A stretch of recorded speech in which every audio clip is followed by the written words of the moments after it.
lebih aman, lebih menjanjikan, lebih pasti panennya. Hari ini panen 5 ton, kalau besoknya lusa lagi 2 ton, kita sudah nggak bingung untuk menjual misalkan. Nggak butuh waktu misalkan 1 tahun, nggak sampai.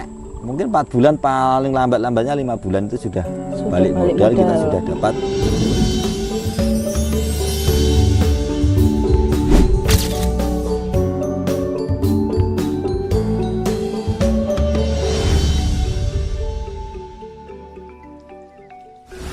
Assalamualaikum warahmatullahi wabarakatuh. Halo Sobat Tani, kembali lagi bersama di acara Grebeg Sang Suhu. Nah, pada kesempatan kali ini kami dibersamai kembali oleh Mas Seno, seorang petani milenial muda dari Desa Bakung yang berprofesi sebagai petani, dan kemudian beliau juga berhasil sukses di dunia pertanian dengan meraup hasil yang fantastis. Nah, jadi dari teman-teman jika belum menonton video yang sebelumnya, Mas Seno ini seorang petani muda yang awalnya tidak memiliki latar belakang di dunia pertanian, namun berprofesi sebagai pemborong dan akhirnya memberanikan diri untuk terjun ke dunia pertanian. Nah, langsung saja kita sapa Mas Seno pada sore hari ini.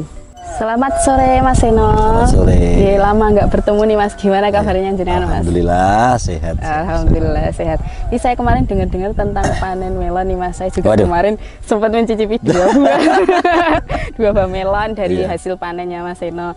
Nah, kira-kira kemarin hasil panennya gimana Mas? Apa semanis buahnya itu Mas? Ya mungkin ya semanis buahnya ya.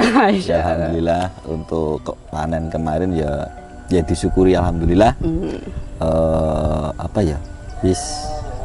Alhamdulillah itu hasilnya ya lumayan bagus. Sesuai dengan yang diharapkan. Oke. Ya. Berbicara tentang manisnya tadi ya Mas ya.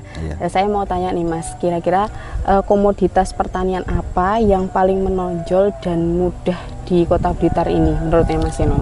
Kalau menurut saya kan sebelum terjun di dunia permelonan itu kan di Holti ya Mbak ya? Iya, Holti.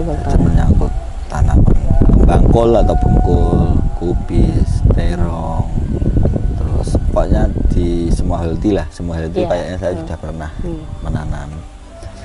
Itu kalau dibanding melon, terutama melon dalam greenhouse itu memang jauh Mbak.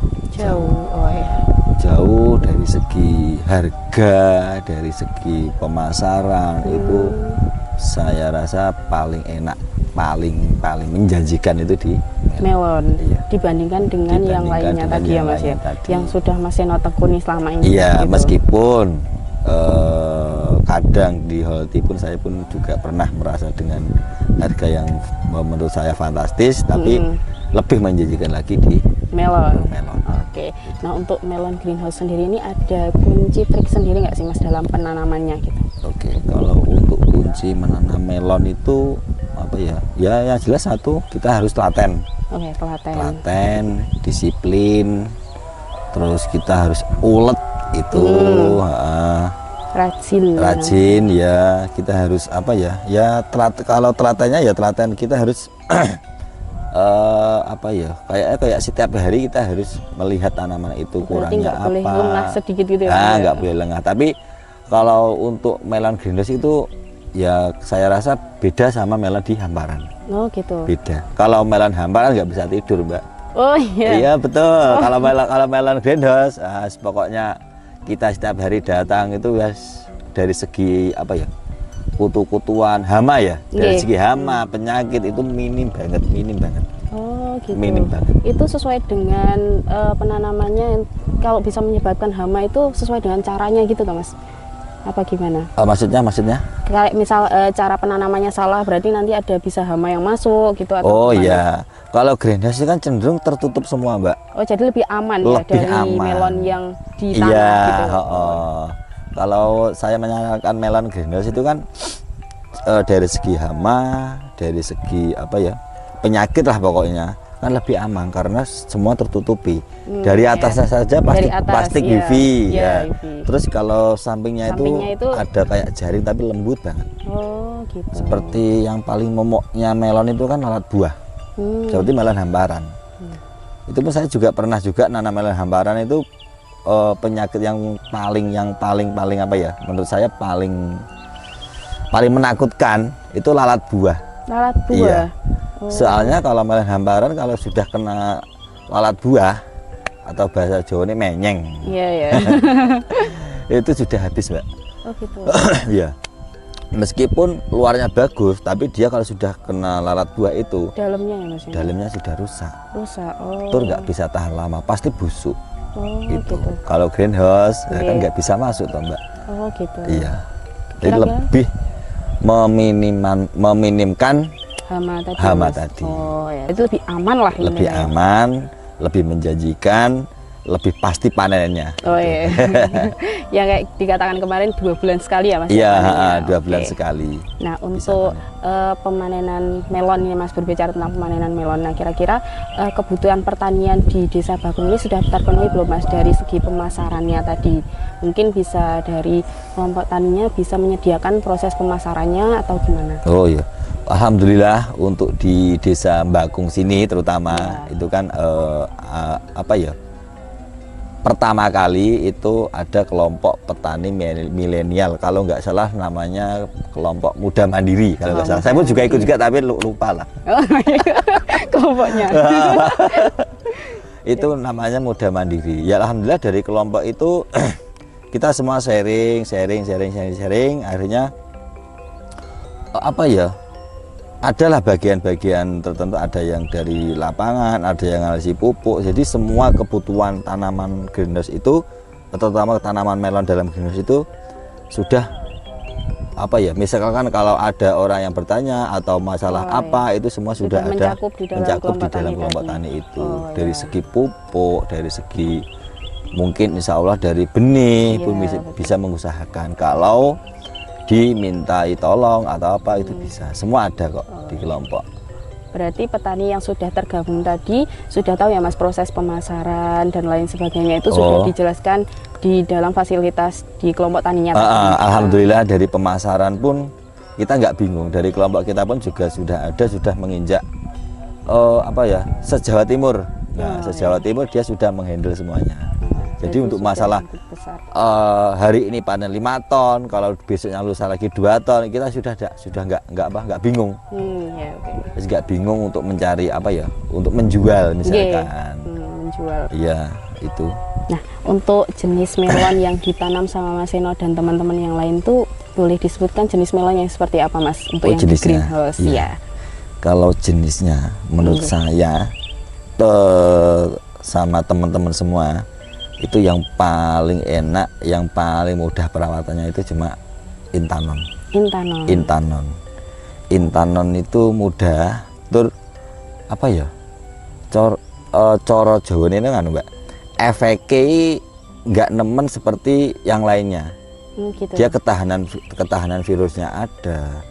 Dari tonase, terutama tonase. Kalau Intanon itu kan bagus, enak nyarinya tonase. Jadi apa ya, poinnya kan tonase. Sebagus apapun tanamanmu, kalau buahmu nggak bisa maksimal, ya sama saja. Oh gitu. Berarti tergantung pemilihan jenis tanaman juga. Itu perlu juga. Menurut saran saya kalau untuk pemula ya, itu lebih enak ke Intanon. Iya, Intanon itu paling tahan kok. Untuk keunggulannya berarti apa itu Mas? Untuk keunggulannya mungkin kalau harga sama-sama ya. Kalau harga sama-sama, mungkin selisih 2.000. Iya, sama. Kurang lebih selisih 2.000, mungkin 1.000-2.000 itu saja. Keunggulannya satu, kita mencari bobot pun mudah. Begitu. Iya.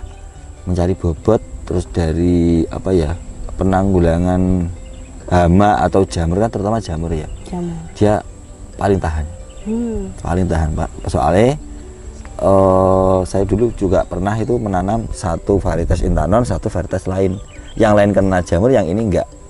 Oh gitu. Iya. Berarti memang ketahanannya yang juga membedakan walaupun harganya sama ya Mas? Iya betul. Gitu. Harganya. Oke, kira-kira nih Mas tadi kan sudah membahas tentang penanaman melon. Nah Mas Seno juga sudah menekuni di bidang melon, pertanian melon itu sudah lama, lumayan lama. Sudah bergabung juga di kelompok tani. Iya. Nah, Mas Seno ini buka kayak konsultan pertanian gitu nggak sih Mas kalau di luar Desa Bakung sendiri? Kalau di luar Desa Bakung sendiri ya buka sih Mbak. Itu kira-kira lewat media apa aja sih Mas? Berkunjung langsung kah atau? Kadang kalau harus, soalnya kita harus tahu dulu kondisi tanamannya kayak apa. kayak kemarin saya pergi ke apa ya, ke Malang, soalnya saya lewat HP video call, saya tahu tanamannya gini lah.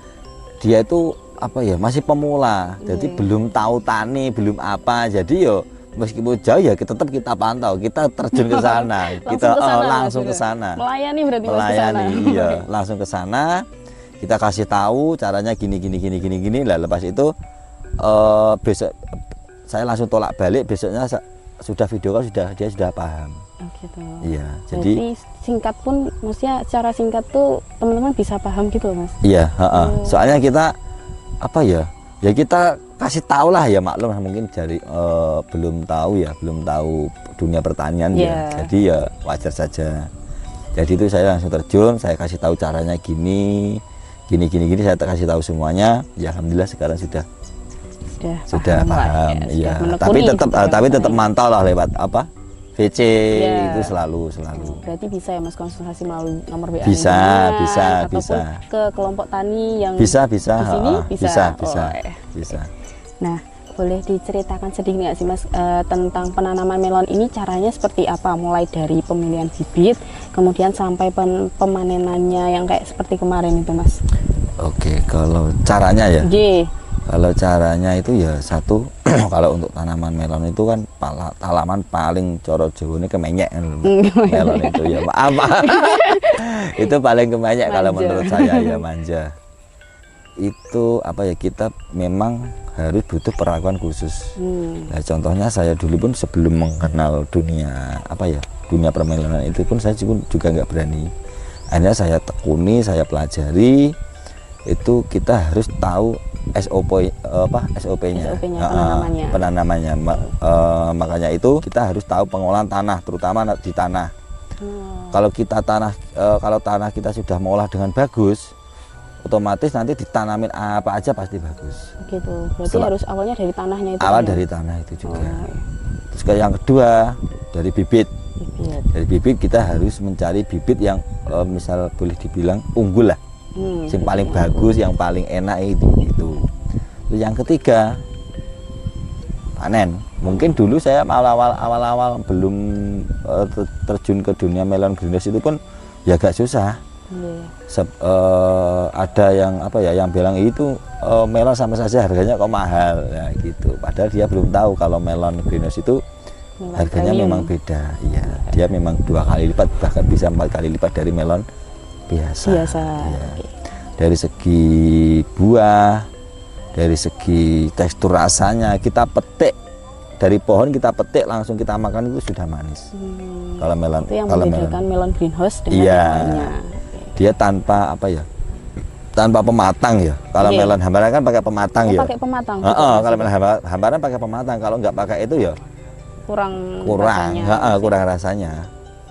Jadi dari segi itu lagi, dari segi penjualan atau pemasaran ya alhamdulillah itu tadi ada kelompok saya itu yang di bidang pemasaran. Jadi alhamdulillah itu semuanya enak. Jadi satu kelompok itu sudah mencakup semuanya. Jadi kita nggak usah bingung gitu loh. Jadi kalau ada teman atau saudara dari luar daerah sini kalau ingin menanam melon bisa saja datang ke sini. Nanti langsung tanya-tanya langsung tanya-tanya sini. Banyak dari kelompok tani di sini yang sudah paham, profesional lah. Iya, kelihatan gitulah. Oke. Mungkin kan kalau greenhouse kan penanaman modalnya mahal ya Mas ya, orang itu. Itu harus dengan skala yang besar, tanah yang besar gitu, atau bisa dengan memulai dari bibit yang kecil gitu. Gini Mbak, kalau untuk tanam melon, kalau saya pribadi ya, saya awal-awal itu dulu memang lah, itu awal-awal tanam melon itu memang modalnya menurut saya banyak banget. Untuk awal gitu Mas? Untuk awal itu memang banyak, tapi perlu digarisbawahi. Untuk proses saya dua kali panen dalam jangka berapa ya, 4 bulan ya, 14,5 lah kalau dikatakan ya. Itu untuk 2 kali panen ya Mas? 14,5 2 kali panen itu sudah balik modal. Sudah balik modal, terus saya pun sudah dapat gaji, sudah dapat untung kok. Yang fantastis ya. Iya. Jadi nggak butuh lama, nggak butuh waktu misalkan 1 tahun, nggak sampai mungkin 4 bulan, paling lambatnya 5 bulan itu sudah balik modal, kita sudah dapat apa ya, untung, dikatakan untung. Itu iya. penghasilan kotor atau bersih Mas itu? Bersih, Mbak. Bersih Ya, bersih. Betul. Kalau untuk hasil melon greenhouse kan harga sudah standar, jadi ya nggak naik nggak turun, jadi standar itu saja, tergantung kita merawat tanaman itu sendiri. Kalau kita mau hasil yang bagus, kita harus tekun rajin, gitu. Kalau kita mau hasilnya banyak, kalau kita mau hasilnya itu dapat uang banyak, ya gitu, kita harus rajin, kita harus rajin mupuk, harus tekun, gitu. Juga. Iya. Nah, kira-kira Mas, dari teman-teman, mungkin kalau misal dari teman-teman di luar Desa Bakung ini mau konsultasi, itu ada nggak Mas fasilitas yang melayani dari kelompok tani ataupun Mas Seno sendiri ingin konsultasi tentang pertanian melon greenhouse sendiri? Ada Mbak, ada dari kelompok, ada. Kalau misalkan untuk nomor apa ya, untuk tanya-tanya pun ya ada juga. Mungkin ya nanti adalah nomor telepon di Mas ya. Iya, untuk nanti nomor telepon yang akan tertera di bawah sini, mungkin teman-teman bisa menghubungi ke sana ya Mas. Iya, atau mungkin bisa langsung berkunjung langsung ke Desa Bakung iya, ya Mas ya. lebih enaknya Desa datang ke Bakung, sini. Kecamatan Udanawu, Kota Blitar, Jawa Timur. Iya. Saya rasa enaknya ya lebih baik datang ke sini, kita bisa tanya-tanya melihat langsung juga greenhouse itu seperti apa, gitu contohnya. Dengan modal berapa, terus modal awal bikin itu berapa, terus yang apa ya, pokoknya banyak lah nanti pokoknya kalau datang ke sini. Iya. Nah, setelah kita berbincang banyak mengenai tentang pertanian, termasuknya di melon greenhouse tadi, dari awal hingga akhir kita telah meraup banyak ilmu ya teman-teman semua tentang pertanian melon. Nah, nanti dari teman-teman, jika teman-teman memang serius belajar, ingin belajar mengenai tentang dunia pertanian, termasuknya pertanian melon greenhouse tadi, bisa menghubungi nomor yang tertera di bawah ini ataupun berkunjung langsung ke Desa Bakung, Kecamatan Udanawu, Kota Blitar, Jawa Timur. Nah, saya Anissa Gunanti, mohon undur diri terlebih dahulu, kurang lebihnya mohon maaf. Wassalamualaikum warahmatullahi wabarakatuh.